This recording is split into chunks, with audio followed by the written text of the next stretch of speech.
All right. Good afternoon. I'm really apologize for the delay, but I'm, as you can see, now working from the office, so things are a little bit more difficult. I will start off with the news that is of no surprise to you, but we've been waiting for quite some time. The Secretary General is appointing Jan Kubiš of Slovakia as his special envoy on Libya and head of the UN support mission in Libya. The Secretary General is grateful for the commitment and outstanding leadership of the acting special representative, Stephanie Williams, of the United States, in moving the political process forward in Libya. Mr. Kubiš, who you well know, has served as the special coordinator for the UN in Lebanon since 2019. He also led the UN mission in Iraq, and he brings with him many years of experience in diplomacy, foreign security policy, and the international economic relations, both internationally and at home in Slovakia. Mr. Kubiš, I just want you to note that Mr. Kubiš will take up his functions in early February. Ms. Williams will continue as acting special representative through January to ensure a smooth transition. And staying in Libya, on Libya rather, the Secretary General commends the Advisory Committee of the Libyan Political Dialogue Forum for its constructive discussions during its meeting in Geneva that took place from the 13th to the 16th of January. The Secretary General commends in particular the decisive role played by women representatives and the Southern members to forge a consensus on a recommended mechanism for the selection of the executive authority in accordance with the roadmap adopted in Tunis last November. The Secretary General calls on the members of the Libyan Political Dialogue Forum to participate constructively in the vote on the selection mechanism and press ahead on the path to national elections on the 24th of December of this year. He reiterates the support of the UN to the Libyan people and for their efforts to advance peace and stability. And Stephanie Williams also told the press on Saturday that she was pleased by the advisory committee had risen to the occasion. They met their responsibility with a constructive spirit, cooperative effort, and a great deal of patriotism, she said. She congratulated them on reaching an agreement on a recommended selection mechanism, which is being voted on today. They have taken a decisive step towards the meeting the goals that were set in Tunis, she added.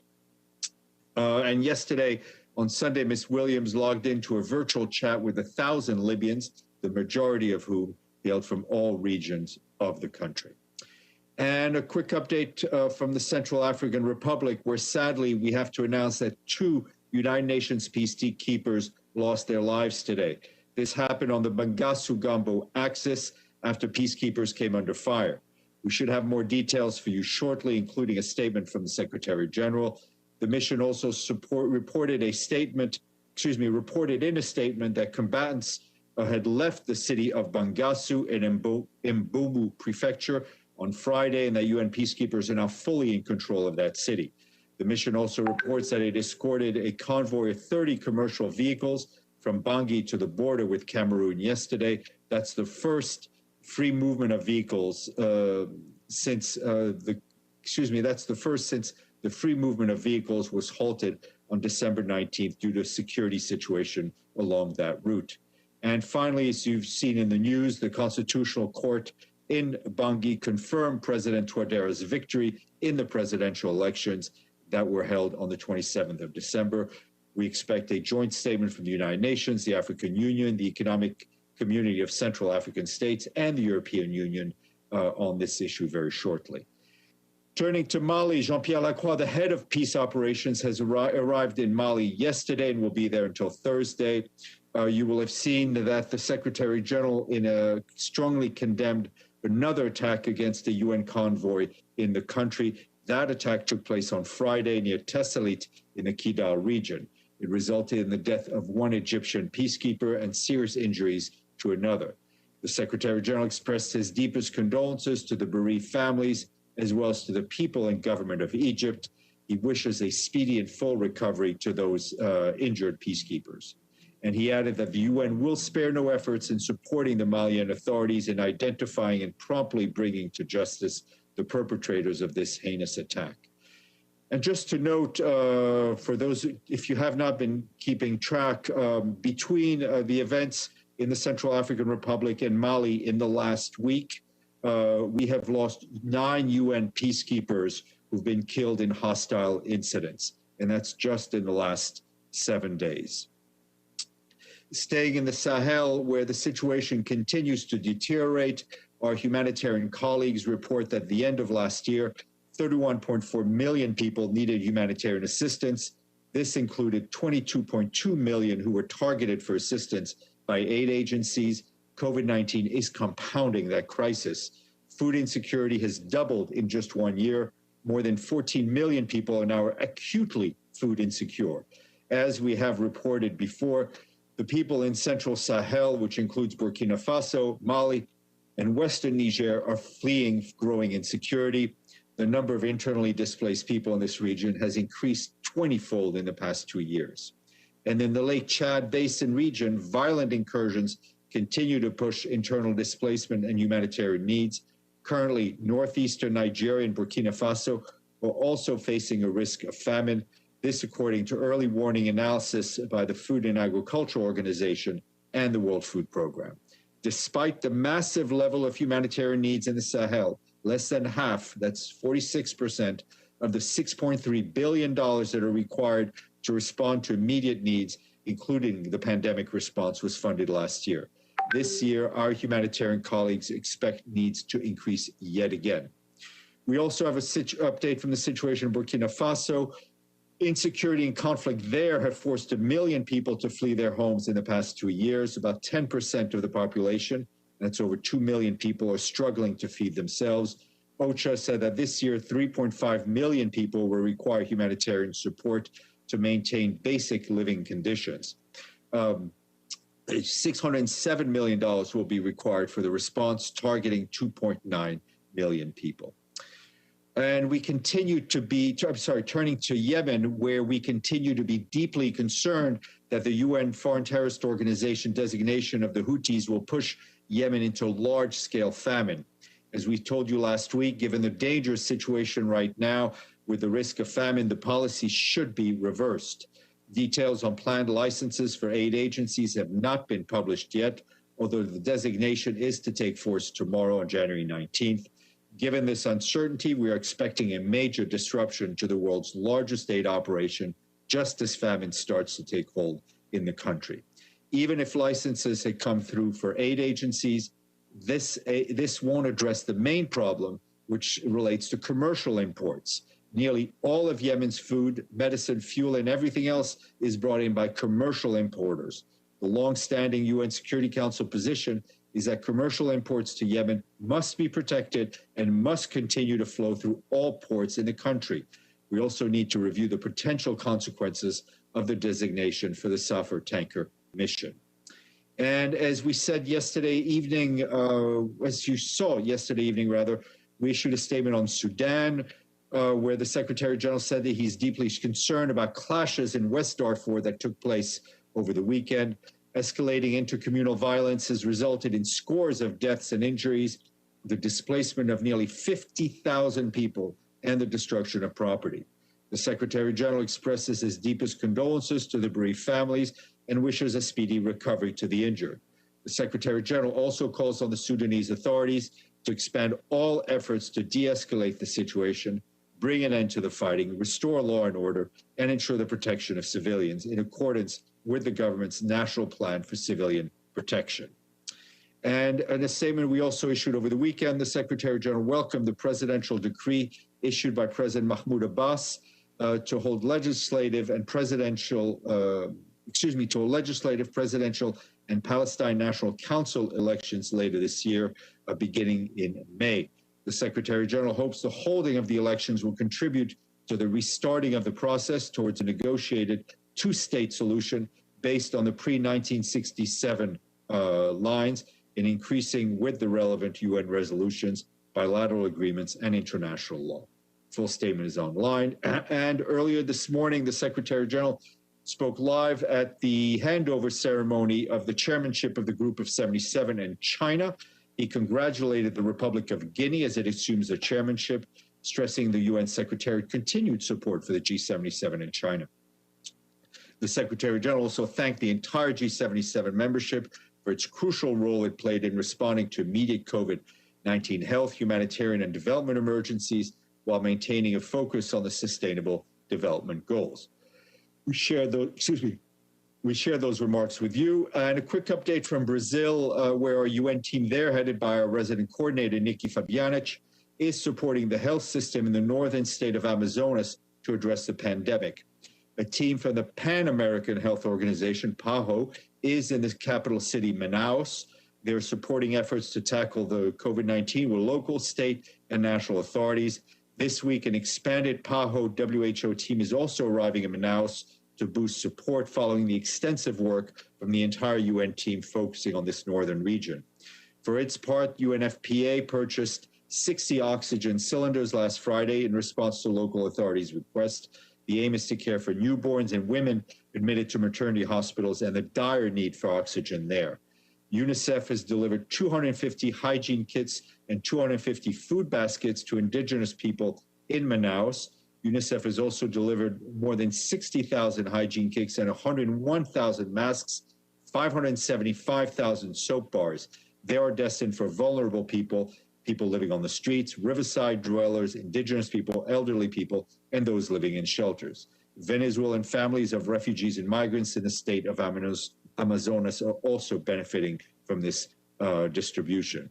For its part, the International Organization for Migration has been working to mitigate the transformation of COVID-19 between indigenous and riverside communities. Since the beginning of the year, 2,600 hygiene and cleaning kits have been distributed to health networks in 2 Amazon regions of Amazonas and Roraima. And this morning, our Deputy Secretary General Mina Mohammed took part in the King Center's beloved Community Global Summit in celebration of Martin Luther King Day, which is marked here in the U.S. today.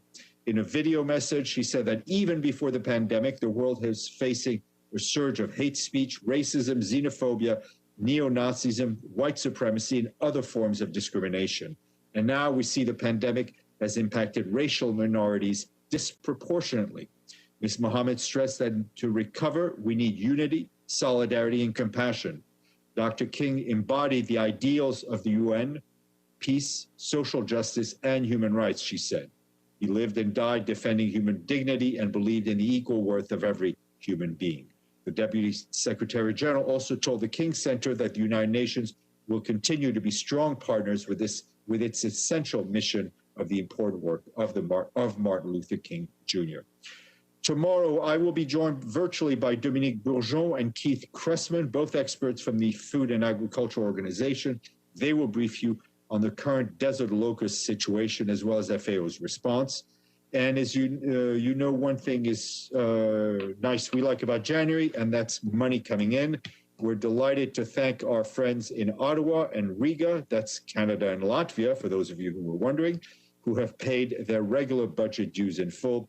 This brings us to 3 members of the honor roll. Okay, let's go back to old times and figure out how to make this work.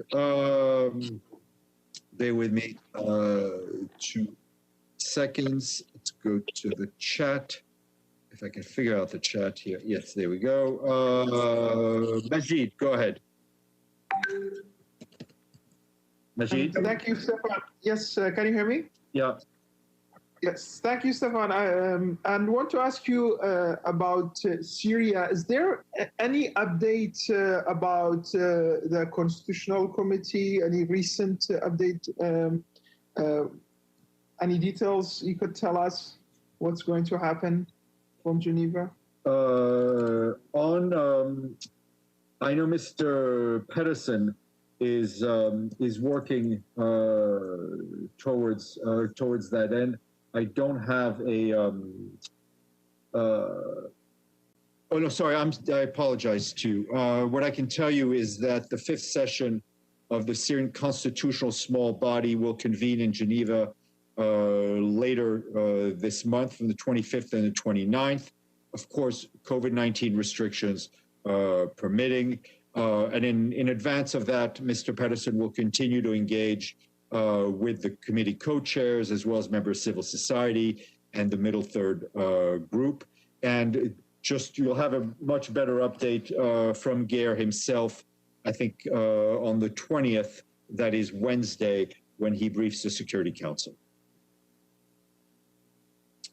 I can't hear you, but you're muted. Can you hear me now? Yeah, I can mute it. On the same topic, just follow up on that. With the, I'm hoping to get your analysis on this, official analysis, is with the new administration in Washington, do you think this will impact positively on the discussions?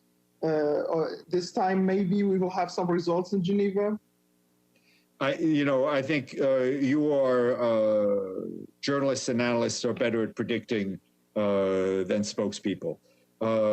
We obviously hope that with every meeting we move forward, but I will leave it at that.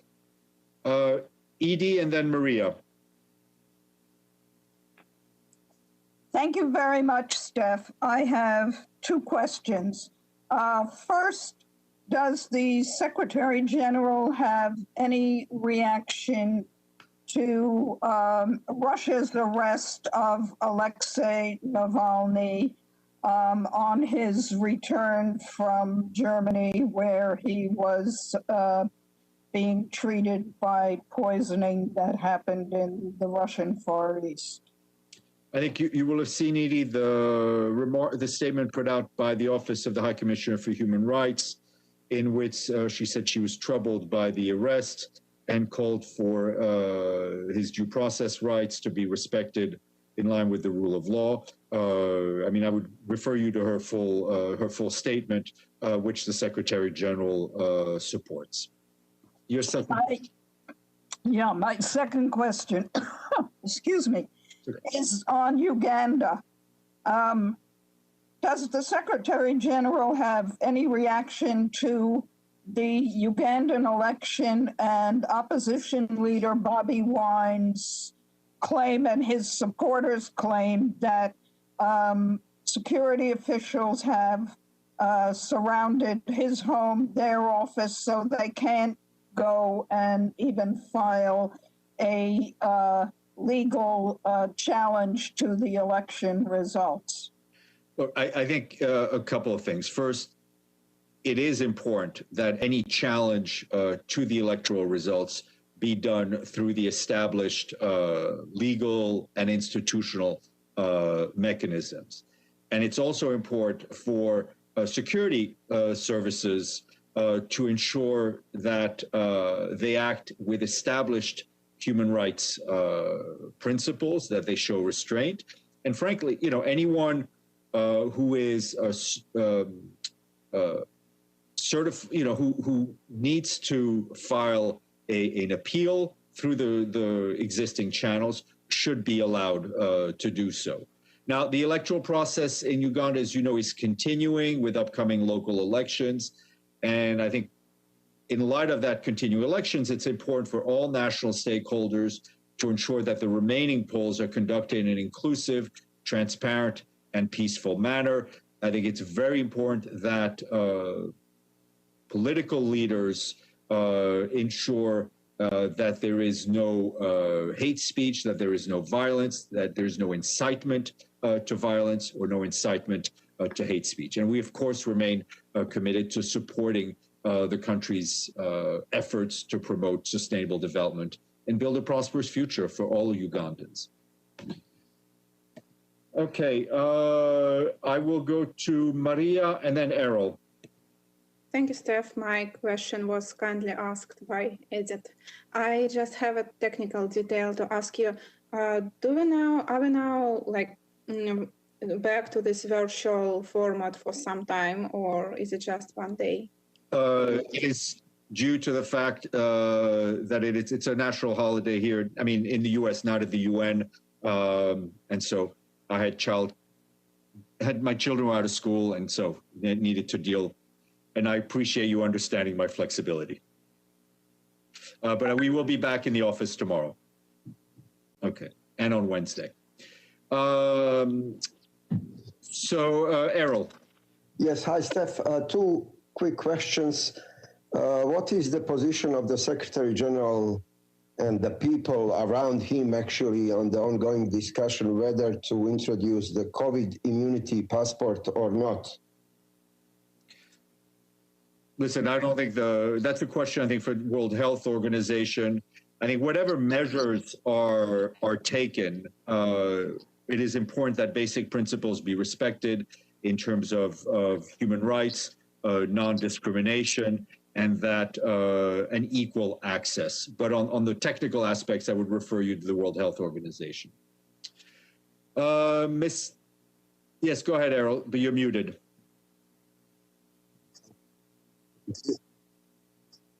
Go ahead. No, go ahead. Okay. Given the fact that the Secretary General was very much involved in the promotion of his measures on hate speech, how to prevent, etc., how he would characterize the rhetoric now of the ongoing, of the raving president of the United States, Donald Trump, whether he would put at least some of his statements within that scope? Look, I will just say what we say about situations around the world, that it is incumbent on political leaders not to incite violence, not to incite hate speech, and not to incite their followers to commit both. You don't specifically like to invoke, Secretary General, to invoke the name of the President Trump, or what, and why? I will leave it at that. Ms. Salome. Thank you, Stéphane. Reportedly, Israel's ambassador has filed a complaint with the training office asking that former Egyptian ambassador Mutaz Khalil be prevented from doing more training sessions over some comments he made that they say are anti-Semitic. Apparently it has to do with the General Assembly Resolution 3379, which was approved in 1975 and revoked in 1991, which stated that Zionism equals racism. And the former ambassador from Egypt said that he rejected or regretted that resolution had been revoked. Is there any opinion of the Secretary General on this, and whether or not he should be allowed to continue? Listen, it's the first time I've heard of the case. Let me look into it. But I would say, for the record, because it always needs to be, that is not, that would not be the Secretary General's or the Secretariat's position if that was in fact comments that that person made. But should he be allowed to? I don't know. Let me check.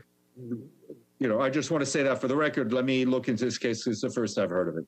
Not that I don't trust you. Thank you. Iftikhar. Thank you, Steph. This is about blacklisting of Houthis by the United States. You may have noticed that the incoming, the senior officials of the incoming Biden administration have also called for withdrawal of this measure. But has the Secretary General or any one of his officials directly contacted the Trump administration to withdraw this measure? Yeah, I mean, discussions have been had for some time between the current U.S. administration and the UN at various levels on this particular issue, and our position was made privately and publicly. You're muted, Iftikhar. But do you expect the incoming administration to move in that direction and withdraw the time will tell. We deal with whether it's in the U.S. or anywhere else. We only deal with one administration at a time, but we very much hope that this decision will be reversed as soon as possible. Okay, Sylviane. Thank you, Stéphane. I hope you're well. The question is, Mr. Kubiš has been appointed by the Secretary General as a special envoy on Libya. Who will be replacing him? Who will be serving as a special coordinator for Lebanon? Well, we hope to have any name? No, I can't. I mean, without making light of the situation, this has been quite a saga to get to where we are. Mr. Kubiš has done a fantastic job in Lebanon. We very much hope to have an announcement as soon as possible, but I have no names to share with you. He'll be leaving in February, right? And the end of yes, he'll be starting his new post in early February. Thank you, Stéphane. Okay, James Reinl. Hi, Steph. Thanks so much. I've got a question about Darfur and the clashes over there in Western Sudan over the weekend. Close to 100 people dead. Obviously, the UN ended its mission at the very end of last year. Are you guys conducting an assessment today about whether or not it was the right time to end the peacekeeping mission and whether or not those 80-odd people didn't have to die? Look, it's an interesting exercise. We obviously condemn the violence. We're very saddened by the people who were killed during this violence. As you know, the withdrawal of the mission was a decision taken by and approved by the Security Council because we serve these missions, especially this one, which is a joint UN-AU mission. We operate under the mandate of legislative bodies. I mean, I will leave it to you to do the analysis of what could have been, what shouldn't have done. The government of Sudan has the responsibility for the security of its own citizens. We now have a political mission in place with a head of mission who should be getting to Khartoum very soon, and we will support the government of Sudan in its effort to bring peace and reconciliation in all of Sudan, including Darfur. Abdel Hamid. Thank you, Stéphane. There have been a number of Israeli raids conducted against Syria in the last few days. There was no mention of these raids. Russian Federation issued a statement saying that we don't want Syria to be a battleground between Israel and Syria. Do you have any comment? Are you somebody following the situation? Well, we're obviously following the situation. We do not have the forensic capability of certain member states to determine who did what and where. Our focus is on the political process because we believe that political dialogue can bring peace to the people of Syria. More weapons, more fighting from any quarter will not solve the solution. I have another question, Stéphane. In Tunisia, there were riots going on for a couple of days. Number of people had been arrested, now exceeds 800. Are you following the situation in Tunisia? Yes, I think we've definitely seen those reports of the violence that took place over the weekend. We're very much monitoring these developments closely. It's important that there be restraint, and we urge demonstrators to express their views peacefully. We are committed to continuing to support the Tunisian people and their leaders on building consensus on national development priorities, to promote dialogue, to address the inequalities that have emerged in Tunisia, as in many other countries, following the COVID, as a result of the ongoing COVID-19 pandemic. Thank you. Okay, Mr. Sato. Yeah, thank you, Stéphane. Good afternoon. I have a question about the Davos conference upcoming, and what topics will be the center for the Secretary General's speech at Davos conference? The timing is just after the new U.S. administration. Yeah, I mean, the Davos, the Secretary General will speak at the Davos summit on the virtual summit, I think early next week on Monday or Tuesday. I have to check the date. It's a message obviously addressed to world leaders, but to the business community at a time of pandemic, at a time of growing inequalities, and to seize the moment to address these issues of inequality, to address this moment in time to also deal with climate change, which we can't do without the business community. All right, unless somebody else has a question, I will turn it over to Mr. Varma.